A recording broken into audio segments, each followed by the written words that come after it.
Guys, welcome back to another episode. I wanted to fill you in just for some context. This was the day before that big tow day that we just posted. We wanted to get that out as quick as possible to you guys because we knew you guys were freaking on the swell. So this is the day, we're prepping, we're getting ready. You can kind of see it's interesting because I don't know what's going to happen the day after. This is the day before Friday the 13th. So I know it's going to be big, but you can kind of see my mindset. I'm pretty nervous. I'm getting all my gear together and mentally prepping. So it's kind of some fun insight into that type of stuff. Anyway, enjoy the episode. This is the day before that big day, and then we have another one coming out the day after another crazy paddle session. So enjoy.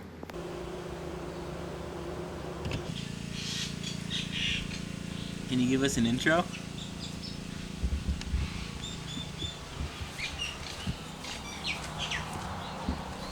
What about you? Can you give us an intro? Oh, okay.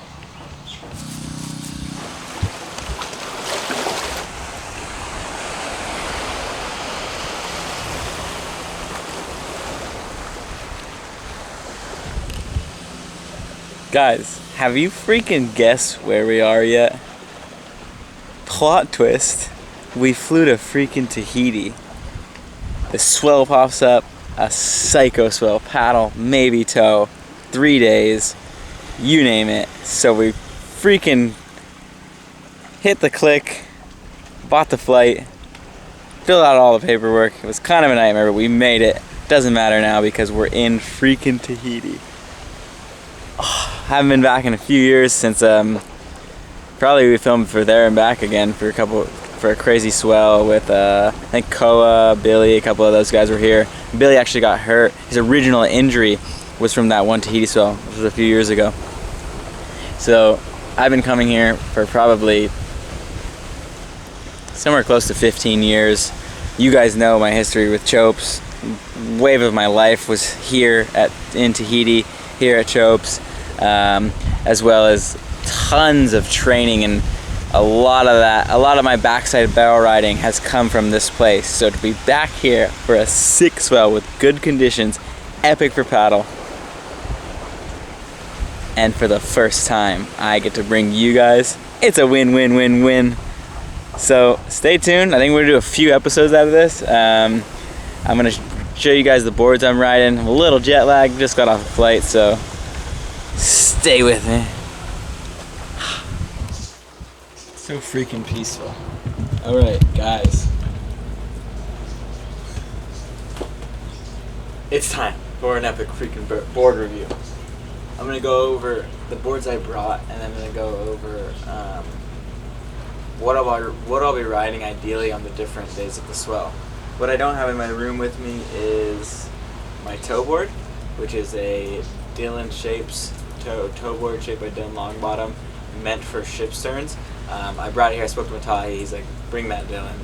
That's gonna be the best board for towing if it's like 20-foot barrels. So that's what I'll be riding if I'm towing. To start, I have this 6'2". I switched to everything FCS, so we'll be going over that and trying all those fins this winter. FCS grip pad. I'll be using the FCS leash, probably the 7-foot leash. In any type of slab I'm surfing, I use that little bit thicker 6 or 7-foot leash. That's just what I've always ridden. That's what works for me. It's enough space away from your board, but not too long that you're swimming to get back to your board. You can still pull it with your leg. And it's not too small that it snaps right away, kind of held around. So the 6-foot thicker leash, 6 to 7 foot thicker leash. This is my 6'2". I'll ride this tomorrow as the swell picks up. All epoxy, super freaking light, super sharp, a little bit wider. I was going 18 on the width. I'm at 19 now. So I think it gives you a little more rail to be able to maneuver on steep drops. Epoxy, super light. My theory, I've said this before, better for the foam balls. And I tested a little bit at backdoor. I really want to test it in bigger stuff though. Chopes is hard because it's so powerful. We'll see. At pipe, I think the epoxy theory could be huge. So light that your ankles are able to have their natural reflexes move the board more control. instead of a heavier board having its own momentum, the more momentum the board has of its own, the less control you have over it, is my theory. So that's kind of the basis of it. This is the board. I'll show you. Oh, for the 6.2, I just have the large new like space fins put in there right now. They're like these new, they're called the H4s, I think, from FCS. Philippe was riding a 4-fin version in the pool, but that's not, I have the thruster. All of my boards, all of my step-ups are thrusters. So what I have in here is these guys. Let me see if I can find the, I don't know, they're mediums. I don't ride larges and 6.6s. I don't ride larges in anything over a 6.2 because you have a lot more board, and if you have more board, you have more rail and that kind of stuff in the water, so you can get away with smaller fins, and you want smaller fins because you don't want that thing too stiff. A lot of times I've had boards that rode too big of fins, and you don't get that fast reflex bottom turn, and that causes you to get lip, especially at a wave like pipe. A lot of that crazy turning John does, he rides small fins. He'll ride smalls in his 6.2 at 15-foot Haleiwa, or even mediums. If anything over 6.2, he's riding smalls. But I have the mediums for the FCS in this 6.6. We're looking at, I think it's about 30 liters, 19 something for width, a little more wide. My board just felt too narrow last winter, and it was too much straight line rail in the water, so it was causing me to get caught on certain bottom turns. This is the board I will ride if Chopes is maxing paddle. I would have liked to bring a 6.8 just in case it was really big. Best wave I ever caught, wave of my life, back in 2015. That was a 6.9. So I trip because it's the longer board than I usually ride now, and I was smaller then, but it worked. So there's a theory there. I might order a few more 6.9s just to have for this wave, and even at pipe. But 6.6, I always ride this at big pipe. This is what I'll be riding on the biggest days. The clips you see coming, if it's like 10 foot and we're paddling, I'll be on this 6.6. I have 2 of these, and then another one. Both of these are epoxy. Spread this is kind of Chinese wax. I'll have my GoPro mounts on them.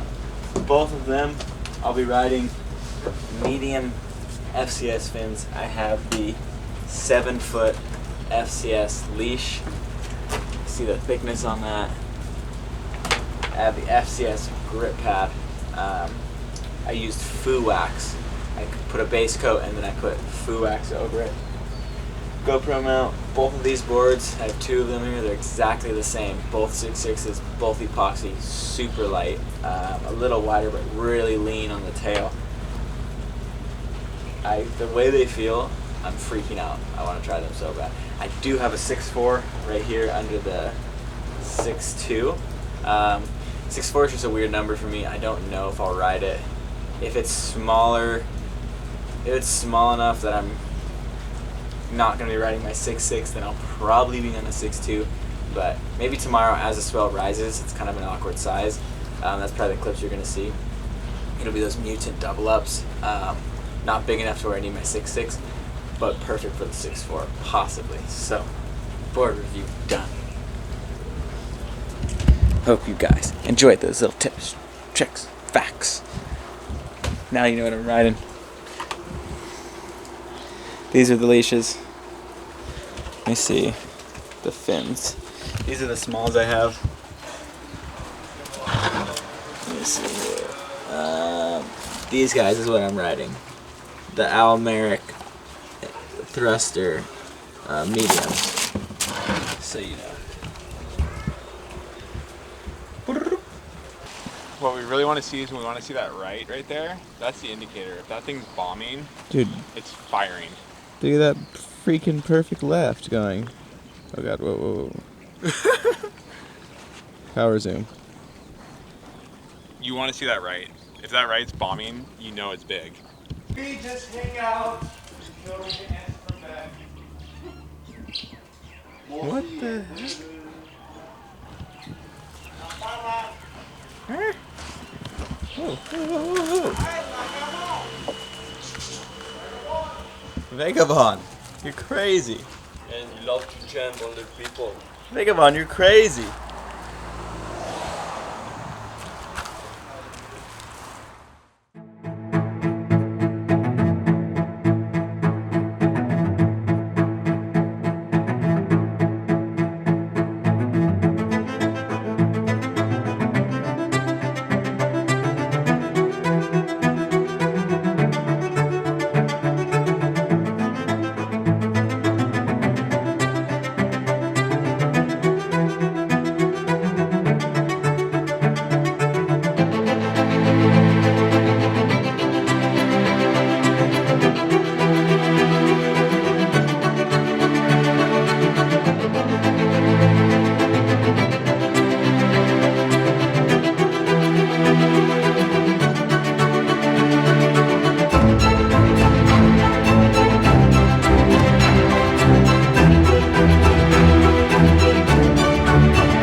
Guys, session 1 down, success.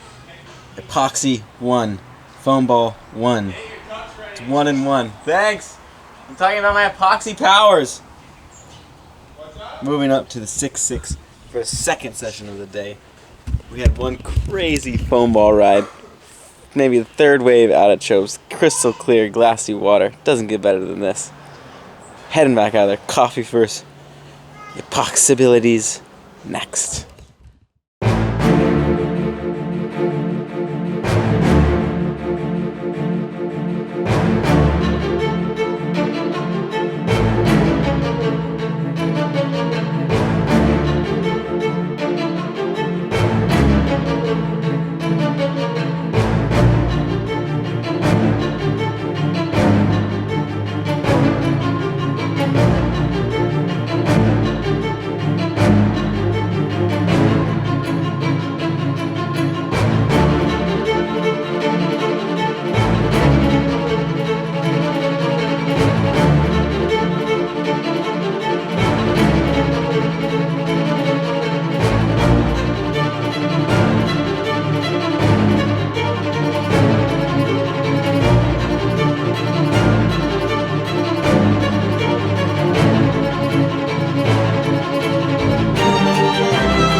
Guys, I have something terrifying to tell you. Just kidding. We're here. End of day freaking 1. If I flew all the way over here and just had a few of those waves I got today, it would have made the entire trip worth it. So we're already freaking winning. This place is so insane, so pretty. I haven't been back in a few years, and having that little time between coming back, it's just like unbelievable. The clarity of the water, the backdrop, the mountains are literally like the steepest, biggest mountains straight on the water. You come out of the barrel and you're just looking at this huge scenic freaking cliff face of the big triangles of the mountain range in front of Chopes. Everything about it is just so freaking sick. The wave itself, you forget how heavy this wave is. The way it comes in out of the channel, it looks different than any other wave. It doesn't look like a wave moving like this. It looks like a wave moving like this. It's literally moving in like that. Not like oh, this wave's going to take off and peel. It's literally every wave looks like that. So like the bend of it, the way it hooks onto the reef, you take off, look up, and you're like, every time the first thought is like, I'm too freaking deep. But the way it power and wedges you into the West Bowl, obviously you can't be too deep, but most of the time, if you know how to pump, it's a freaking success. So I'm just so stoked to be back. Today was already a success. Rode my 6.2 in the morning. Those pretty freaking morning GoPro clips. you saw 6'2", epoxy, floating over the foam ball. Second evening session, rode my 6'6", just kind of was that vibe of every set's getting a little bit bigger. I thought by dark it would be like 15 foot just flexing. The swell was a little delayed, so it was just ended up being like 6 to 8 foot, as good as conditions as you could hope for. Sun sets behind the waves, so you have those green emerald barrels. The crowd was mellow, just a couple of the local boys out, and our good friend Lucas Chumbo. So, I mean, day one, you couldn't have asked for a better warm-up day. We had some inside ledge, get the reflexes going, had a little bit bigger, a little bit hairier stuff in the evening to prepare for tomorrow. Tomorrow, 3.3 meters, 19 seconds. Equipment for the tow. Basically just have a Dylan Shapes tow board. I didn't have a new tow board made in time, so this one got a little bit beat up at jaws. As you can see, it's got some little things going on here, and I just noticed both of these boxes are kind of broken. They're not set in the fiberglass, they're smashed in from the trip this thing took onto the rocks at jaws, so that does worry me. I don't want to lose a fin mid-face towing at at chope. So on top of the worry and stress, the anxiety and fear buildup of knowing you're going to surf waves that are going to push your limits, I had to deal with fin boxes that are not totally legit because it took a trip to the rocks and got smashed in. But we are going to try and worry about that as little as possible. I don't have another tow board, and I'm freaking riding this because I'm going to tow tomorrow if it's that size. If it's not, when we're paddling, and I'll be on my trusty equipment, my 6'6" epoxy this evening. Oh my god, it felt so good. I still need to put it under high stress G-forces on a real big drop and see how it holds on the rail. But from what I saw today, it was so reactive, so light under my feet, to where my ankle reflexes were just taking over, and inside barrel reflexes I could relax a lot more because I knew I could move that board at any time I wanted to. You guys already know my theories with epoxy, and I'm testing it this entire freaking season. GoProing? Yes, I will be GoProing tow waves tomorrow. I'm thinking of using the bite mount. Savage, but we'll see how the conditions are. If it's just like epic tow, I'm using the bite mount. Maybe even try a double barrel with Lucas Chumbo if I don't lose my freaking fins. I thought I had my quad set up. Not that it would have mattered because my fin boxes are broken. So, you know what? We'll worry about that if it starts messing me up on the waves, and then I'll have to tow in on like my freaking epoxies. That would be savage. Alright. You guys are not gonna be able to tell, but I get freaking nervous and anxiety before every one of these big swells. It's always the same. I'm never not scared. I'm never going out there fearless. If you're going out there fearless, it's probably unhealthy. You need the fear and adrenaline to build up enough so that you have hyper focus when you're surfing these waves. You have so much adrenaline pumping through you that you're ready for a life or death survival situation. I totally believe that. I use the fear. I feel it cramp up in my chest, and mentally I think push that out into my limbs, because I don't want my limbs to have that numb feeling. So when I feel that cramping in my chest, I mentally think, okay, flood it out into your arms and legs. And I feel like that gives you hyper reflexes. I have a good friend, Andrew Huberman. I want to ask him some questions about that because he knows all the hormonal responses, and I mean, there could be legit theories. I don't know. Conspiracies? Maybe. Maybe not. Anyway, more in-depth stuff on how to overcome fear, how to face certain factors that you're uncomfortable with, how to push yourself in some bigger stuff on my freaking OnlyFans. So you can go and check that out. Subscribe if you want to learn more about that. Or if you're on not even at that level and you just want to learn some simple, basic fundamentals, we got that too. So link is in the description for that. Otherwise, in the next episode, you're going to see the freaking tow day at Cho. So I hope you enjoyed this episode. Subscribe for more. I can't wait for tomorrow. I am freaking out. I don't know how. I'm going to sleep. Usually I get so stressed that I end up just crashing out and sleeping pretty deep. But I'll see you in the next episode. Signing out.